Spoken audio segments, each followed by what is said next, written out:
He is the editor and publisher of Albuquerque Business First. Ian Anderson is in with us here at the table. Ian, great to meet you. Great to be Thanks here. for being here. Thank you for having me, bright and early. Of course. For my morning brew. Yes. Very nice, very nice. Yeah, this is the Morning Brew.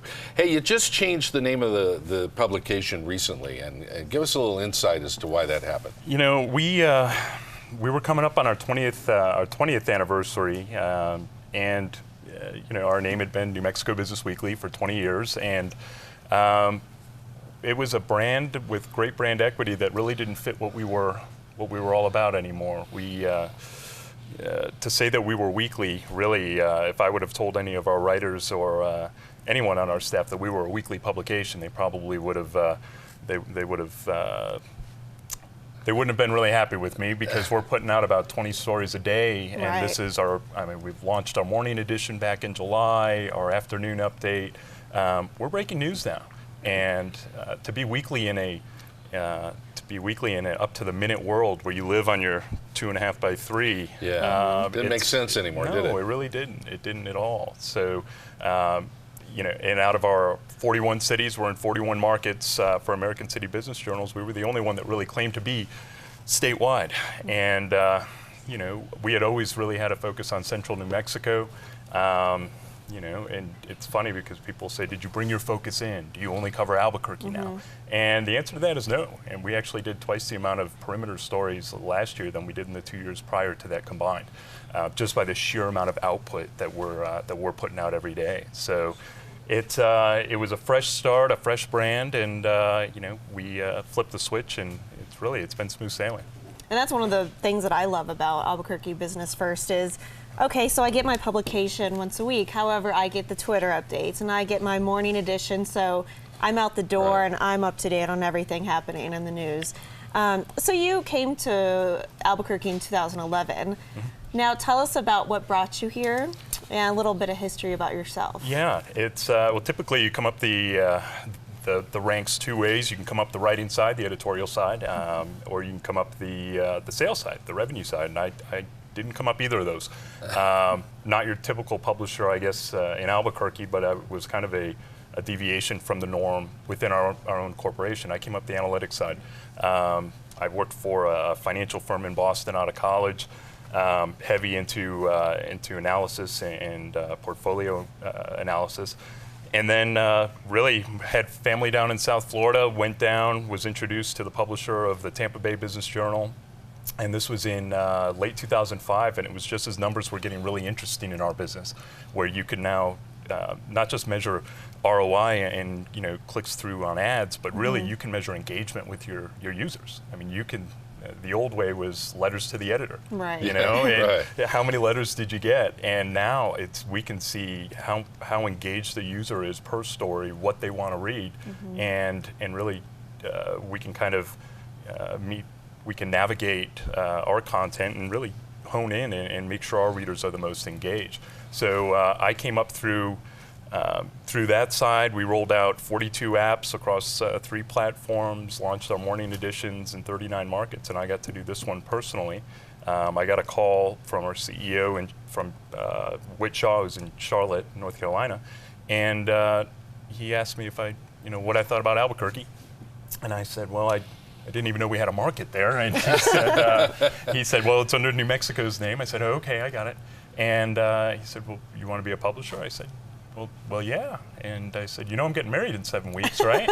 and he said, yeah, well, I guess you're going to have to go clear it with your wife. So my wife, Nicolette, who is a saint, 7 weeks before her wedding, she decided, she left her job. She's a first grade teacher, concentrated on a cross-country move and finishing the wedding, and here we are, Nothing like doing it all at once. I know, we got it all in. We got it all in, that's for sure. But it's been, honestly, best case scenario, smooth sailing. So it's been absolutely fantastic. You consider yourself a news organization, don't you?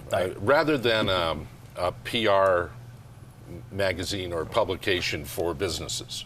Sure. That's because that's, a lot of people come to you, hey, I got this story about my company, and we're doing this wonderful thing, and they want the good PR, but at the same time, you want news about business and what matters. Right. Well, it's funny that you mention it because the perception, and I'm surprised to see what the perception of what we are is to some of our readers, and we're not really a PR or a Chamber of Commerce type a promotional piece. I mean, I've gotten we broke stories with the Mesa del Sol being up for sale by Forest City. That's not an easy one by any stretch. No.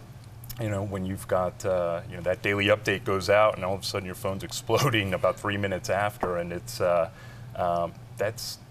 was a pretty high impact story. I mean, just the fallout last fall between Loveless ABQ Health Partners. I mean, we're a pro market intelligence publication, I would say. We want you to have all of the information at your fingertips so you can make the best decisions, and those aren't always positive stories. Right. And speaking of businesses, tell us a little bit about the business climate of Albuquerque compared to other cities. It's fascinating. I got to tell you, I mean, being 18 months in and really being submerged into the business climate, it's like any other city. It has its challenges and it has its issues. I mean, I'd never been to a place where the city, almost just the talk of the town was the session, and I couldn't believe it. I mean, being everybody. from this is it. Yeah. I mean, not just politicos, it's everybody. It's like, we were scheduling events and we were laying out our event calendar, and they're like, no. Well, that's the session. Yeah. They're in session. And I'm Right. like, well, the city really, I mean, Does it shuts shut down. Yeah. And I mean, coming from New York and then Boston and Tampa, that was something that was I learned why, and it was, I mean, just that reliance on budgets, on how where's the pie going to be sliced, and really how big is the pie going to be. Trying to wean ourselves off, and it's nothing that you won't hear from anybody else in the business community, is just weaning ourselves off of the reliance for federal government spending. So I've been it's a talking big about issue that in here. the state. Yeah, that's been a discussion for a long time. Right. Now, you guys do a lot of chronicling of business leaders. We do the 40 under 40, the power brokers. I was a power broker a long time ago. The book of lists, all those, are those all going to continue? Yeah, what's fantastic is, what engages really well in print is people. Yeah. People love reading about people. We do. They love profiles, and in the event space, that's something that we kind of started out. It was a way to almost just market, I guess, grow your reach and kind of reach some new people and recognition. And then we got pretty good at events. I mean, just in all of our cities, events became a major form of engagement, a way to grow our data, but also to serve a purpose, which is, I mean, there are some fascinating and fantastic stories that are under the radar that people don't always know about, and we get to recognize some of our 40 under 40. And I know, Erin, you're an alum. 2011. 2011. And we have, there's some great stories, and we get to tell them and recognize them through our awards events. So, and you just announced the 40 under 40 awardees too. We did. And you have an event coming up for that as well, right? We do, and I think you have June 28th. I want to say it's out at Sandia. I mean, these are, if you look at our previous 40 under 40 and you see, you see some movers and shakers. I mean, in 28. Everyone from, I think of Della Sparza, I think of Tom Garrity, I think of, well, this year we've got Gilbert Montano. I mean, just, you've got some people that are really going to be shaking things up, and there are future CEOs. Yeah. So, that'll be, we just announced, we just opened everything up. I can tell you this is actually pretty neat. It was the highest trafficked web piece out of all of our cities. Really? So it actually, Fantastic. yeah. So I mean, you think San Francisco, Atlanta, these kind of monster web traffic cities, and this one was number one out of all of them. So it's kind of developed a brand, and it's definitely got a following. Well, as you can see, we bring Albuquerque business first to work every day ourselves. Yeah. So. Fantastic. And we on this show hope to reflect some of the same things that you're reflecting in your publication and online and everything else. I hesitate to call it a publication because it's much more than that. But We don't really know what to call it either. yeah, but we're News still working source. in that space too. Yeah, it's just the thing kind of moves around. But yeah, I think that a lot of the things that you're doing. I mean, Randy Asselin was in from Rock Tops. And Yeah, he was great. Yeah, he was one of our BizTech.